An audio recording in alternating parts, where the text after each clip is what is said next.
ഒരിക്കൽ യേശുനാഥൻ ഗലീലി കടൽത്തിരയിൽ തോണിയേറി വലവീശി പോണോരെ കണ്ട് അവരോടന്ന് ചൊല്ലി സ്നേഹമോടെ ദൈവദൂതുകൾ.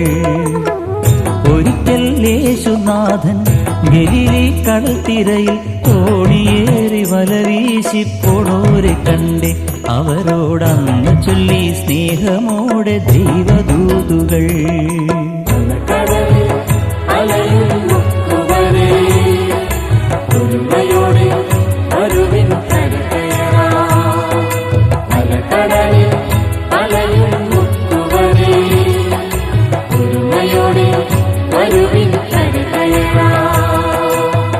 ഒരിക്കൽ യേശുനാഥൻ ഗലീലി കടൽത്തിരയിൽ തോണിയേറി വലവീശി പോണോരെ കണ്ട് അവരോടന്ന് ചൊല്ലി സ്നേഹമോടെ